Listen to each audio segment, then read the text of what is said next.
Warm welcome learners. Myself Parminder Kaur और आज इस वीडियो लेक्चर में मैं आपको करवाने जा रही हूँ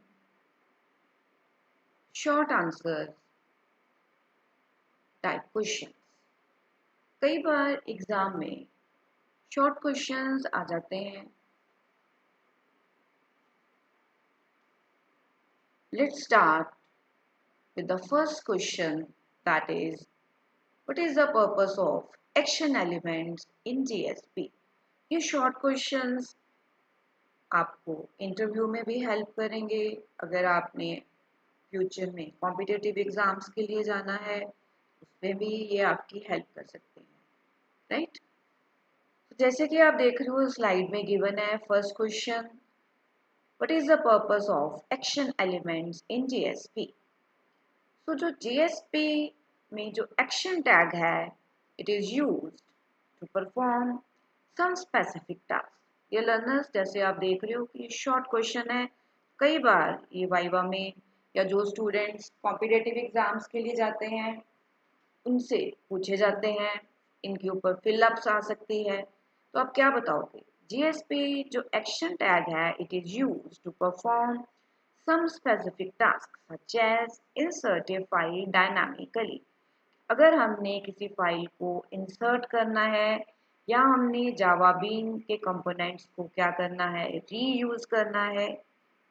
जैसे कि आप देख रहे हो reuse external Java bean components.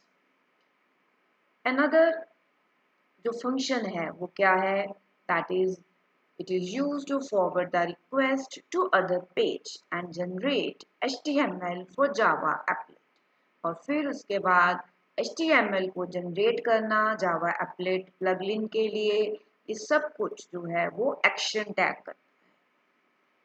Dear learners, I hope कि आपको समझ आ गई है कि जो JSP एक्शन टैग है, it is used to perform some specific tasks such as insert a file dynamically, reuse external Java Bean components, and forward the request to the other page and generate HTML for Java Applet plugin.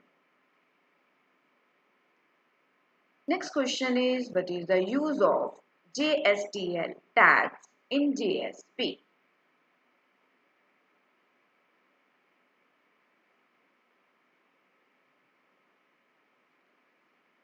The Java Server Pages Standard Tag Library, that is JSTL, it contains a set of tags to simplify the JSP development। JSP के development के लिए JSTL tags को use किया जाता है। The JSTL tags is used to control the JSP page behavior। Page कैसे behave करेगा, इन tags की हेल्प से बिहेवियर को मेंटेन किया जाता है। एंड जो कॉमन टास्क हैं जैसे XML data processing, conditional execution, iteration and SQL tags, ये सब पॉसिबल है with the help of JSTL tags.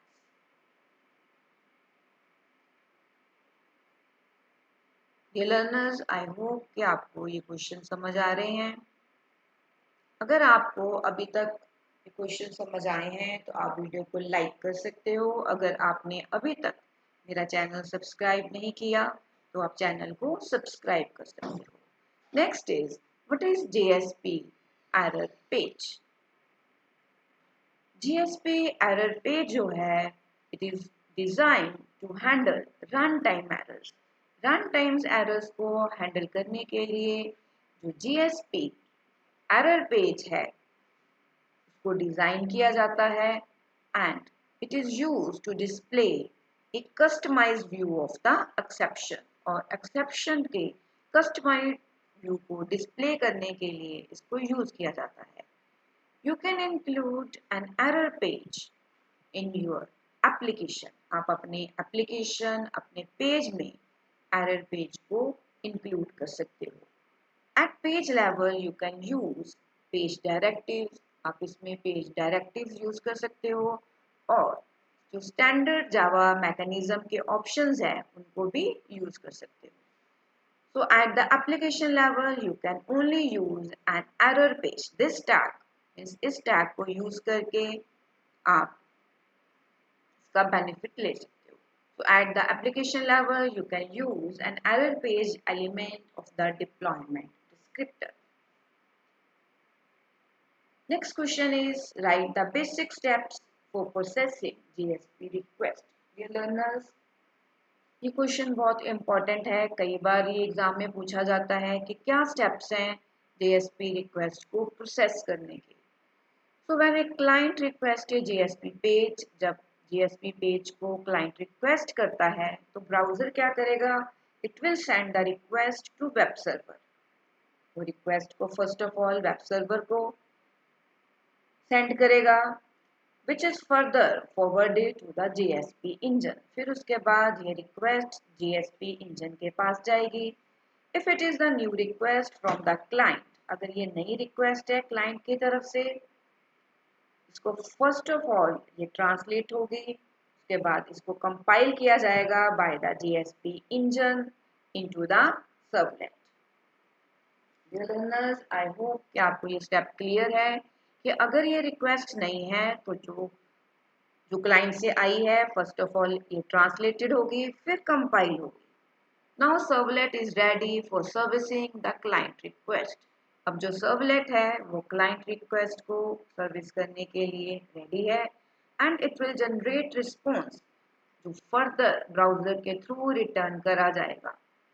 For the second time, अगर सेकेंड टाइम सेम रिक्वेस्ट आती है क्लाइंट के पास टू द JSP इंजन, तो जो JSP इंजन है वो क्या करेगा?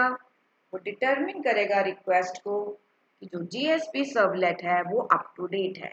अगर तो JSP servlet up to date हो, then it immediately passes control to the respective JSP servlet for fulfilling the request. Dear learners, I hope कि आपको ये steps समझ आ गए हैं. इस वीडियो लेक्चर में इतना ही.